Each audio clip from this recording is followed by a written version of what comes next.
Hello friends, good morning. Welcome to online teaching and learning program in TRS School and Junior College Davadi. Myself, Professor NJ Chitte. I teach English, literature to 12th standard arts faculty. This is a new beginning of our education system. This is a new beginning of teaching learning process. Up to last year, we had learned lots of good things as a student, as a teacher. Face-to-face interaction was there. But now, due to this COVID-19, we are going to search some ways how to complete our education or teaching learning process. So, among these, online teaching or we teachers make videos and that video uploaded to you. This is one of the process. And as a student, you must listen carefully. You must follow our instructions. Try to understand the lessons and write down in your classwork notebook or homework notebook. This is a simple technique. So, welcome to all. तुमचं मनापासून स्वागत आहे या नवीन शिकण्याच्या पद्धतीमध्ये.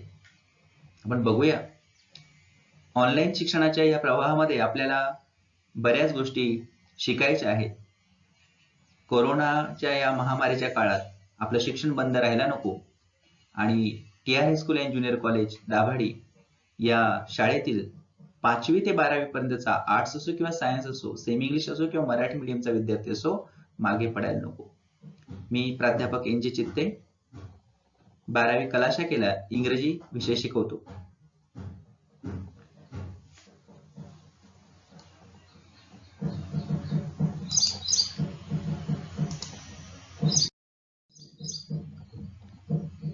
Let's begin.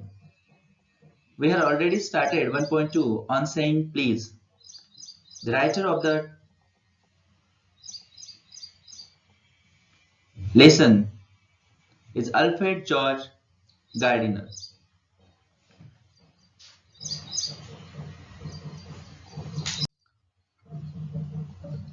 Friends, up to means in our last lecture we had finished first paragraph on page number 14. Now we are going to start second paragraph. I may be as uncivil as I may please, and the law will protect me against violent retaliation. I may be haughty or boorish, and there is no penalty to pay except penalty of being written down an ill-mannered fellow. आतापर्यंत आपण बघितलं की एक liftman एका त्या पॅसेंजरला किंवा त्या लिफ्टचा वापर करणाऱ्या एका व्यक्तीला तो फक्त काय म्हटला नाही की कृपया मला वरच्या मजल्यावर जायचंय. तो फक्त टॉप म्हटला आणि त्याला त्याचा राग आला आणि त्याला ढकलून दिलं होतं.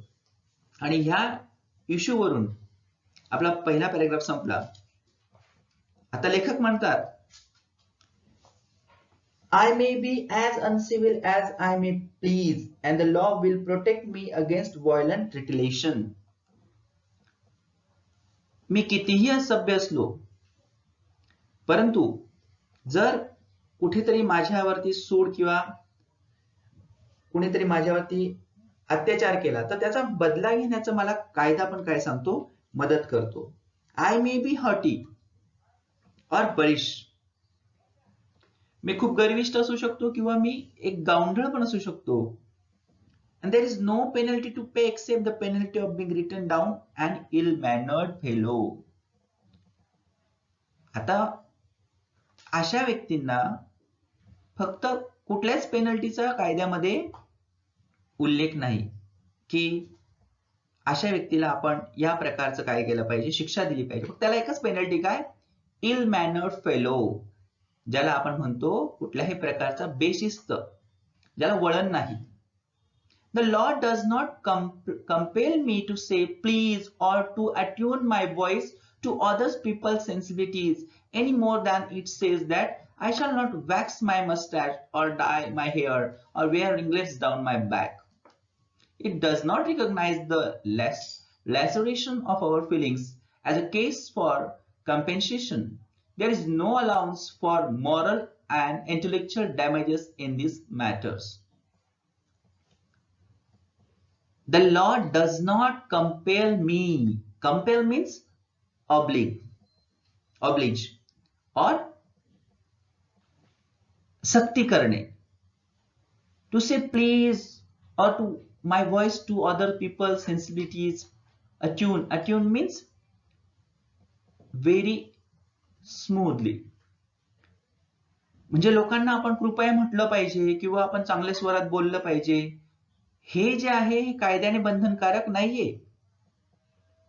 तुमच्या मस्टॅच म्हणजे तुम्ही दाढी किंवा ही मूछ जी आहे, मस्टॅच म्हणजे मूछ, ही तुम्ही वॅक्स केलेली आहे किंवा तुम्ही तुमचे पांढरे केस असतील, dye my hair or wear ringlets down my back, it may be quite possible. अशा ह्या गोष्टी कायद्याने बंधनकारक नाहीयेत. It does not recognize the laceration of our feelings as a case for compensation. There is no allowance for moral and intellectual damages in these matters. आता अशा प्रकारच्या ह्या गोष्टींमध्ये कुठल्याही प्रकारचा त्याच्यात मोबदला किंवा काही डॅमेजेस, नो अलाउन्स, हे काही मिळत नाही त्याच्यामध्ये. हा मॅटर काय आहे आपला, एक स्वतःच्या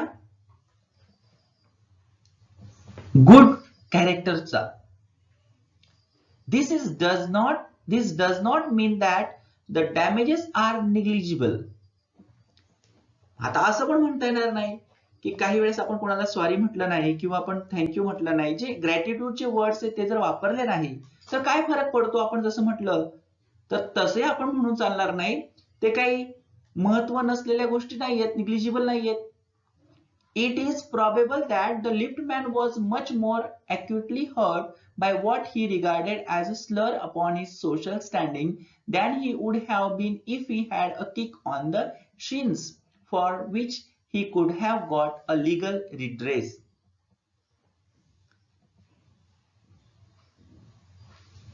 It is probable that the lift man was much more acutely hurt. तो लिफ्ट मॅन दुखावला गेला. कसा की त्याची जी ड्युटी आहे, म्हणजे त्याला अगदी as a slur upon his social standing than he would have been, तो एक लिफ्ट मॅनचं काम करतोय आणि त्याच्यामुळे आपण त्याला तुच्छ लेखणं किंवा कमी लेखणं आणि त्याला कुठल्याही प्रकारचा शब्द, तो हर्ट झाला आणि म्हणून त्याने काय केलं, त्या पॅसेंजरला ढकललं किंवा त्याच्या पायाचे लात किक मारणं वगैरे असे, for which he could have got legal redress. त्याच्यावरती त्याला 100% कायद्याने काय करायचंय, त्याला काहीतरी शिक्षा किंवा पनिशमेंट मिळणार आहे. परंतु विचार जर केला तर खऱ्या अर्थाने आपला लिफ्ट मॅन आहे तो सुद्धा दुखावला गेलेला आहे. The pain of a kick on the shins soon passes away, but the pain of a wound to our self-respect or our vanity may poison a whole day. आपल्याकडे म्हणतात ना की बघा, मारलेला घाव मिटून जातो, पण बोलण्याचे घाव मिटत नाहीत. तसंच आहे, त्याला मारल्याबद्दल किंवा ती कुठेतरी ती जखम असेल ती व्यवस्थित होईल, रिपेअर होईल, चांगली होईल, दुरुस्त होईल, परंतु त्या माणसाचा जो सेल्फ रिस्पेक्ट दुखावला गेला, जो अभिमान दुखावला गेला, प्राईड, तो दिवसभर किंवा त्या दिवसापासून पुढे सतत त्याच्या मनामध्ये तो पॉइझनचं काम करेल, विषाचं काम करेल.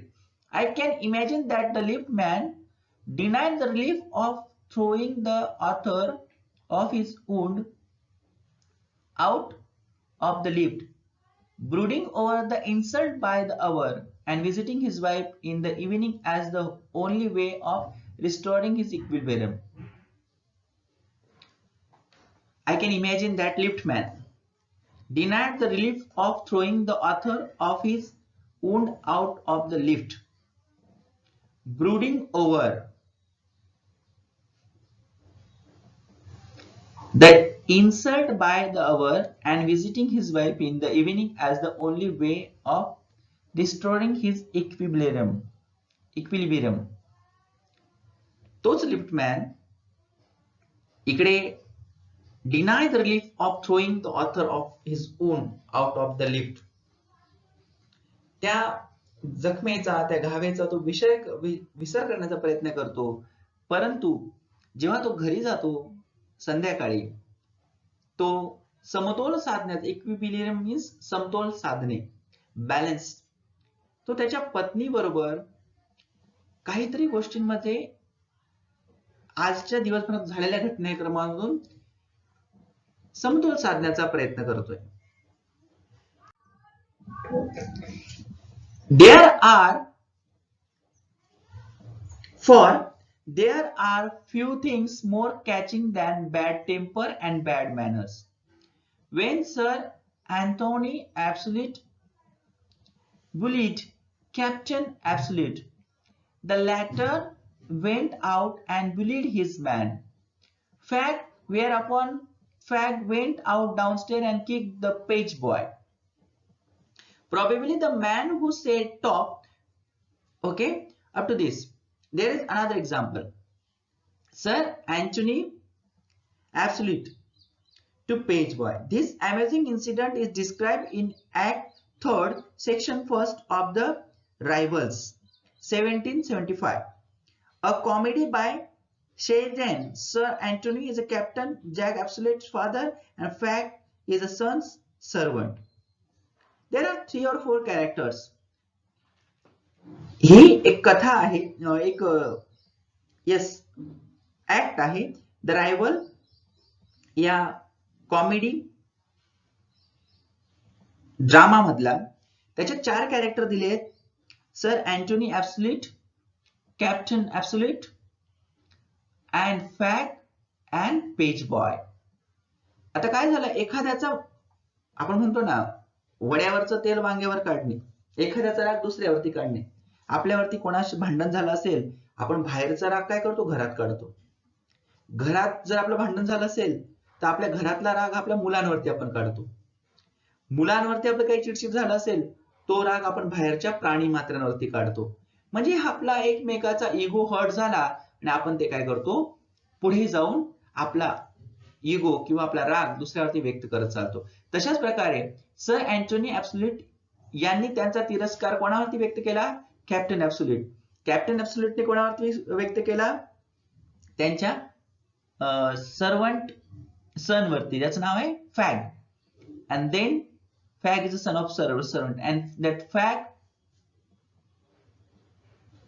the latter went out and billed the man is okay. Where is the page? The page boy. Last one is page boy. म्हणजे आपला राग दुसऱ्यावरती. This is also example of bad manner. जर समजा पहिल्याने आपल्यावरती राग व्यक्त केला तर आपण आपली चूक लक्षात घेऊन अथवा we just accept our mistakes or we just sort out that problem with the help of that particular person also. त्या व्यक्तीच्या मदतीने आपण तो प्रॉब्लेम सॉल्व्ह करण्याचा प्रयत्न केला पाहिजे आणि पुढे जाऊन त्या व्यक्तीवरती आपण पुन्हा राग व्यक्त करायला नको. This is a technique. So probably the man who said talk to the lift man was really one getting back on his employer who had not said good morning to him because he himself had been henpecked at breakfast by his wife. to whom the cook had been insolent because the housemaid had answered her back. आता जो लिफ्टमॅनला मनुष्य म्हटला only top, please, good morning काही न म्हणता, तर त्याचं उदाहरण घरातलंच दिलेलं आहे. He himself had been henpecked at breakfast by his wife. तो स्वतः घरात पत्नीची हुकूम पाळणारा एक व्यक्ती आहे. Henpecked means a person who follows the rules or regulation given by his wife. We called him in Marathi बायकोच्या हातातील खेळणे बनलेला पती. सो नाश्त्याच्या वेळी, सकाळी न्याहारीच्या वेळी तो त्याच्या पत्नीकडून दुखावला गेला. To whom the cook had been insolent because the housemaid had answered her back.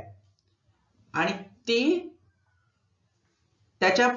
तिच्या मोलकरणीकडनं ती दुखवली गेली. म्हणजे बघा, मोलकरणीने त्या मालकीनला दुखवलं, मालकीनीने तिच्या पतीला दुखवलं, त्या पतीने त्या लिफ्टमॅनला दुखवलं. So we infect the world with our ill humors. Bad manners probably do more to poison the stream of the general life than all the crimes in the calendar. सगळ्यात महत्वाची गोष्ट आहे बॅड मॅनर्स. मोठ्या वार्षिक calendar म्हणजे आपला वर्षभरात हिशोब केला तर किती गुन्हे घडले असतील, त्यातले जास्तीत जास्त गुन्हे हे बॅड मॅनर्सने घडतात. For one wife who gets a black I from an otherwise good-natured husband, there are 100 who live a life of martyrdom under the shadow of morose temper. For one wife who gets a black eye from an otherwise good-natured husband, there are 100 who live a life of martyrdom under the shadow of morose temper. आपण असे उदाहरण घेतलं, तिथे दिले त्यांनी की एखाद्या व्यक्तीची पत्नी हु गेट्स अ ब्लॅक आय,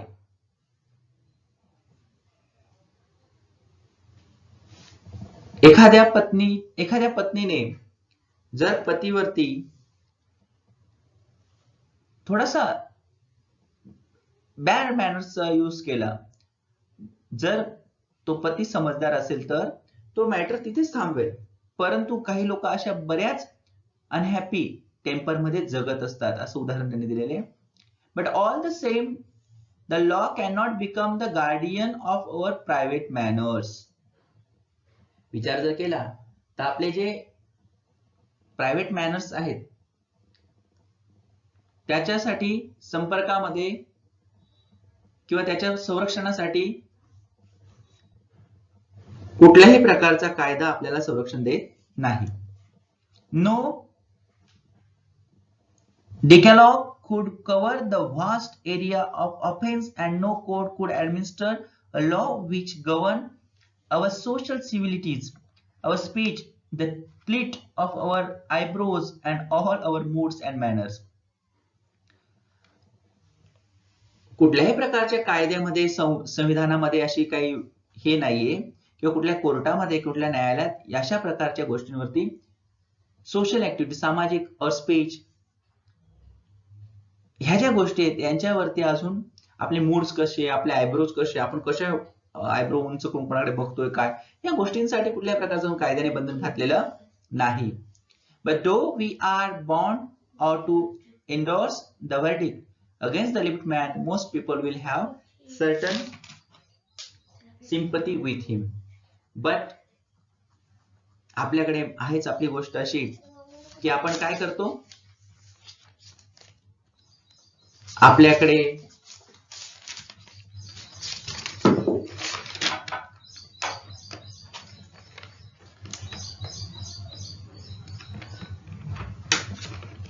मान्यताच देण्यात आलेली आहे किंवा निर्णय देण्यात आलेला आहे. आपली सिंपती जी आहे ती कोणाकडे जाते, लिफ्टमॅन कडे जाते.